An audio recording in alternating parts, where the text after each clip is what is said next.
Hello everyone, welcome to our class of TYVCOM 6th semester cost accounting. Subject है हमारा, topic है process accounting and today we are going to start with the introduction part. So बच्चों हमने 6th sem का series start किया हुआ है.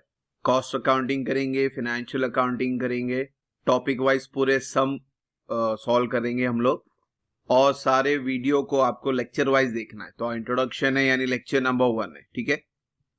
तो विदाउट डिले पहला इंट्रोडक्शन करेंगे यानी थोड़ा थियरी पार्ट करेंगे. मीनिंग क्या है प्रोसेस अकाउंट का. और process means a distinct manufacturing operation और स्टेज, यानी अलग अलग स्टेज आते हैं ऑपरेशन के. जो प्रोडक्शन होता है हमारा in process industry, the raw material goes through a number of process in a sequence before the finish product is finally produce. यानी आपका जो रॉ मटेरियल है, कच्चा माल है, वो एक अलग अलग प्रोसेस के थ्रू जाता है. जैसे एग्जांपल यहाँ पे है कोकोनट ऑयल. अभी कोकोनट ऑयल बनाने के लिए प्रोसेस क्या है बताया उन्होंने. पहला प्रोसेस होता है खोपरा क्रशिंग है, यानी आपको उस नारियल में से खोपरे को बारीक बारीक करके निकालना. तो ये एक प्रोसेस हुआ. फिर जो क्रशिंग निकला है उसको फिर रिफाइनिंग में, यानी वहां से अब प्रोसेस स्टार्ट होगा तेल निकालने का, ऑयल निकलेगा वहां से और फिर फाइनली वो डब्बे में भर के, बॉटल में भर के फिनिश प्रोडक्ट बनेगा. तो ये प्रोसेस रहता है, इसका अलग अलग डिपार्टमेंट समझो. तो यहाँ पे कुछ खर्चा होगा, रिफाइनिंग में कुछ खर्चा होगा, फिनिशिंग गुड्स एंड का प्रोसेस होगा, वहां पे कुछ खर्चा होगा. तो अलग अलग प्रोसेस होंगे, अलग अलग खर्चे होंगे. तो आपको जैसे समझ लो 3 अकाउंट बनाने, तो कोपरा क्रशिंग का डिपार्टमेंट प्रोसेस ए पकड़ लो, प्रोसेस बी, प्रोसेस सी. सो तीनों अकाउंट अलग अलग डिफरेंट वे में बना के बताना उनको.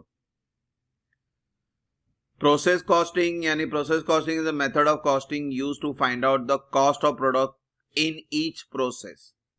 तो हर प्रोसेस में कॉस्ट यानी आपका खर्चा कितना हो रहा है वो आपको ढूंढ के बताना है.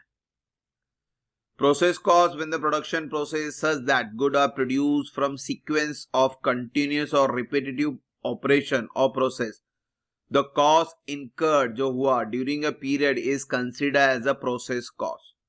तो हम जो प्रोसेस कॉस्ट बनाने वाले तो डिफरेंट का जो स्टेज आएगा उनका, उस स्टेज का कॉस्ट कितना वो ढूंढना.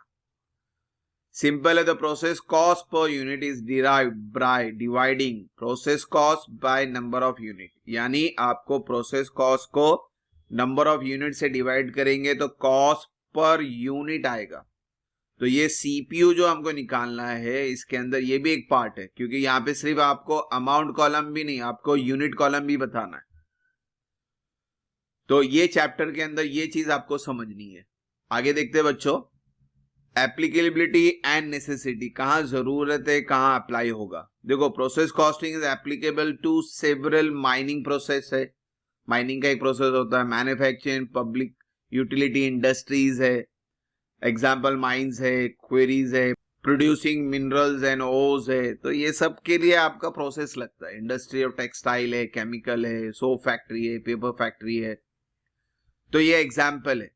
तो यहाँ पे एप्लीकेबल है. हर जगह प्रोसेस कॉस्टिंग एप्लीकेबल नहीं होता, ये चीज को आपको समझना. तो यह एग्जाम्पल है. इन प्रोडक्ट जहां भी प्रोडक्ट ये बनते होंगे वहां पे ये एप्लीकेबल है प्रोसेस कॉस्टिंग.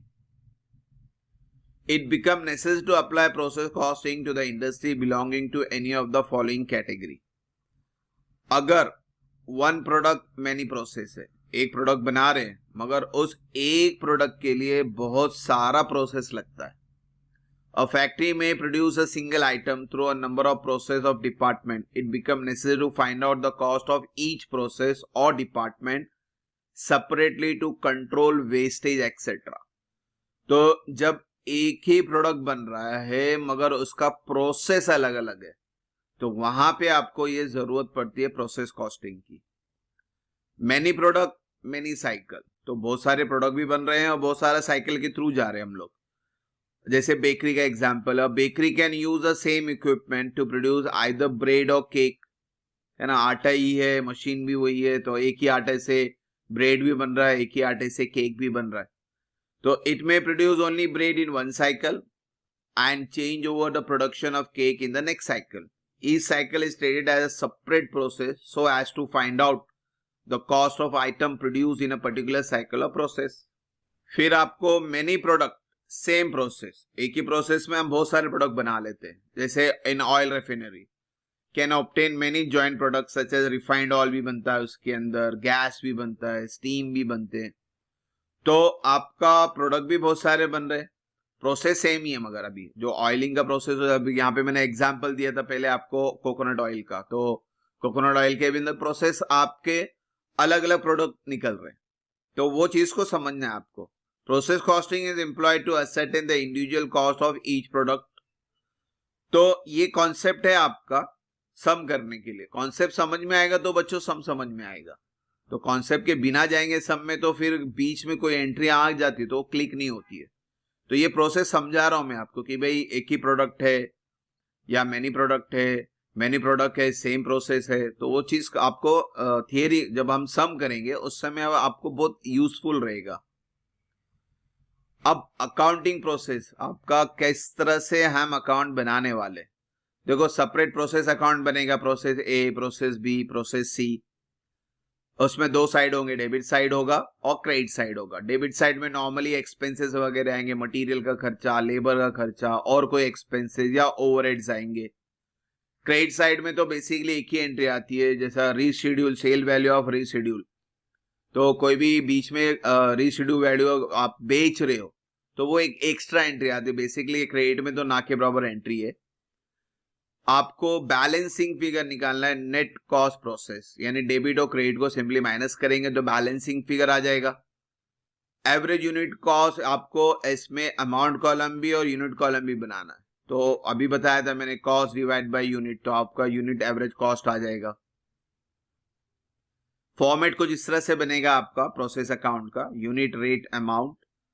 हाँ, हर सब में जरूरी नहीं कि यूनिट रेट भी बने, कभी कभी सिर्फ आपको कॉस्ट यानी रुपीस कॉलम ही बनाना पड़ेगा.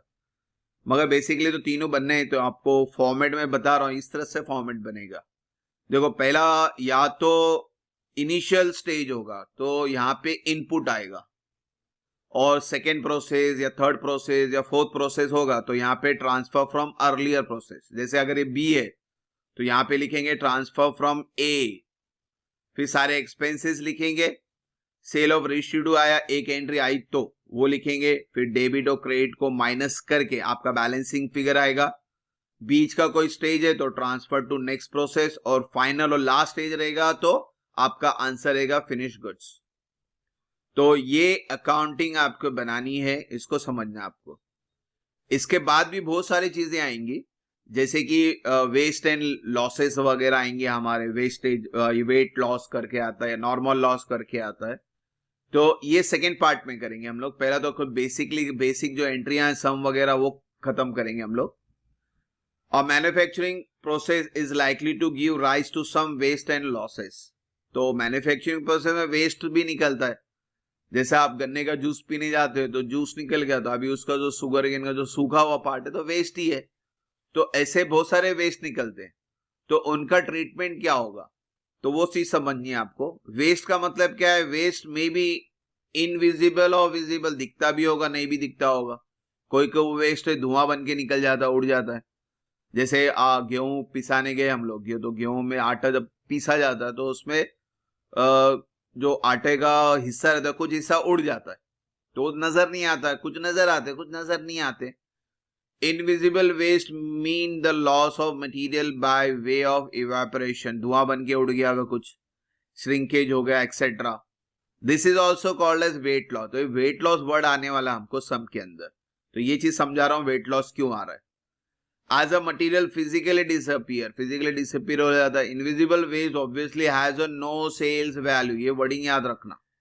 Visible waste means residue such as slag also having a no sales value. Thus waste whether visible or invisible has a no sales value. ये चीज को समझना आपको. वेट लॉस आएगा तो इसका सेल्स वैल्यू नहीं लिख सकते आप. हाँ, वेट लॉस में आपको क्वांटिटी बताना है, यानी कितना यूनिट आपका वेस्ट हुआ वो बताएंगे हम लोग, मगर अमाउंट कभी नहीं बता सकते. तो ये सब में हमें इजी पड़ेगा ना, तो इसको ध्यान में रखेंगे आप लोग. तो वेट लॉस आएगा तो आप सिर्फ यूनिट कैलकुलेट करेंगे, अमाउंट कैलकुलेट नहीं करेंगे।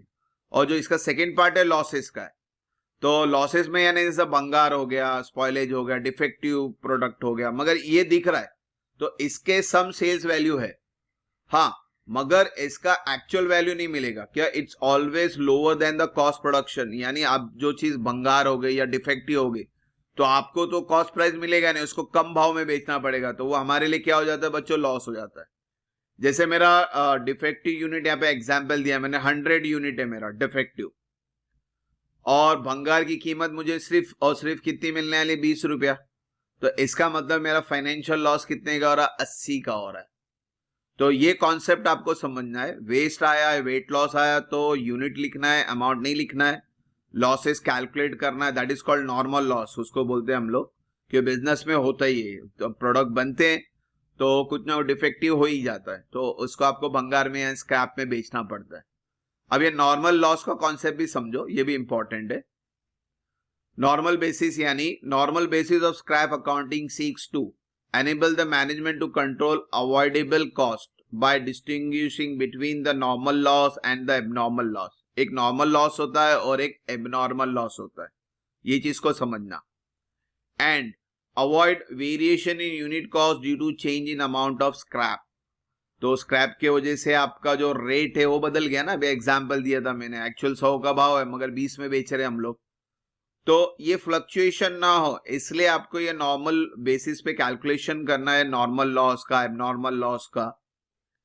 In this method of scrap accounting the figure of normal loss for each process fix on the basis of past experience.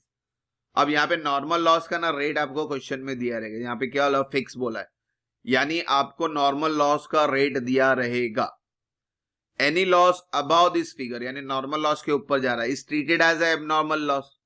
अगर नॉर्मल लॉस के ऊपर चले गया, और any loss below the figure, normal loss के rate, आप एक rate तय करते हो, जैसे हम 30 रुपया मुझे नॉर्मल लॉस का रेट तय करना है, तो 30 के ऊपर चले गया तो एबनॉर्मल लॉस, जैसे 32 35 हो गया तो एबनॉर्मल लॉस, और इसके नीचे 30 से नीचे आ गया 28 25, that it is called as abnormal gain. ये कॉन्सेप्ट समझना है आपको, ये भी सब में आने वाले हैं। Normal loss is treated as a normal cost of production, but cost of abnormal loss और gain is taken out from the process account. तो प्रोसेस अकाउंट में ये सेपरेट करना पड़ता है, एबनॉर्मल लॉस और एबनॉर्मल गेन। इसका मतलब है इसके लिए सेपरेट अकाउंट भी बनाना पड़ेगा। तो प्रोसेस का जो अकाउंट बनेगा, प्रोसेस ए बी सी, उसी तरह से एबनॉर्मल लॉस एबनॉर्मल गेन का अलग अकाउंट बनेगा। नॉर्मल लॉस को हम ट्रीट कर रहे हैं नॉर्मल कॉस्ट ऑफ प्रोडक्शन, मगर ये एबनॉर्मल वाले को ट्रीट नहीं करेंगे, इसके लिए अलग अकाउंट बनेगा। The net financial loss on account of abnormal loss is debited to the costing P&L account. अब एंड में प्रोसेस अकाउंट बनने के बाद, एबनॉर्मल लॉस गेन बनने के बाद, ये सब हम एंड का प्रोसेस में जाएंगे हम लोग, मगर थियरी इसलिए आपको कॉन्सेप्ट समझा दे रहा हूं। तो आपको एक और अकाउंट बनाना पड़ेगा, कॉस्टिंग P&L अकाउंट। तो उस कॉस्टिंग P&L अकाउंट में इन एबनॉर्मल लॉस गेन का जो भी बैलेंस होगा, बैलेंसिंग फिगर होगा, आपको शिफ्ट करना है। कहां पे शिफ्ट करना है? कॉस्टिंग P&L में। The net profit on account of abnormal gain is credited to the P&L account. Further, the normal cost per unit remain constant over a period of time. तो normal loss का जो भी figure है वो constant रहने वाला, वो बात बोल रहा है वो। और बैलेंसिंग फिगर इसको समझना है आपको, एबनॉर्मल लॉस गेन जो भी हो, बैलेंसिंग फिगर कॉस्टिंग P&L में जाएगा। गेन में ऑब्वियसली प्रॉफिट होने वाला है तो कॉस्टिंग P&L में जाएगा, और लॉस में क्या होगा? प्रॉफिट नहीं होगा, लॉस ही होगा, तो वो कॉस्टिंग P&L में डेबिट साइड जाएगा। वो लिखा नहीं यहाँ पे मैंने। तो ये बैलेंसिंग फिगर है, ये थियरी पार्ट है। तो थियरी पार्ट में मैंने पूरा आपका टॉपिक कवर अप कर रहा हूं। कैलकुलेशन जो नॉर्मल लॉस का जो फॉर्मूलाज हैं, ये फॉर्मूलाज हम यूज करने वाले। तो नॉर्मल लॉस होगा तो ये फॉर्मूला होगा, input into percentage of normal loss. तो ये भी हम लोग जब सम करेंगे उस दौरान आपको सारी चीज समझाऊंगा। ये कैलकुलेशन जो पार्ट है, फॉर्मूला एक तरह से, तो इसको लिख के रखना बच्चे लोग। तो स्टार्टिंग में आप लिख के रखेंगे ना, तो सम के टाइम में हमको ये यूजफुल होगा। एबनॉर्मल लॉस कैसे ढूंढना है, एबनॉर्मल गेन कैसे ढूंढना है, तो होप सो आपको ये थियरी पार्ट समझ में आ रहेगा, थोड़ा लेंदी है मगर बच्चों थियरी बहुत इंपॉर्टेंट पार्ट है। विदाउट थियरी सम में जाएंगे ना तो सम समझ में नहीं आता है। तो यहाँ पे बहुत सारी चीजें सामने हैं हमारे कि क्या क्या अकाउंट बनाना है, कैसे बनाना है, क्या प्रिपेयर करना है, क्या प्रिपेयर नहीं करना है। तो थियरी वीडियो पूरा देखें और इंशाल्लाह नेक्स्ट वीडियो से हम लोग इसके सम स्टार्ट करेंगे। पहले सिंपल करेंगे, फिर धीरे धीरे इसको थोड़ा हार्ड लेवल पे जाएंगे। Normal loss, abnormal loss, abnormal gain, ये सारी चीजें आएंगी धीरे धीरे। तो सिंपल से हार्ड की तरफ जाएंगे। सो होप सो यहाँ तो कोई डाउट नहीं। इंशाल्लाह नेक्स्ट वीडियो में जल्दी मिलेंगे बच्चों। Thank you for watching the video. God bless you.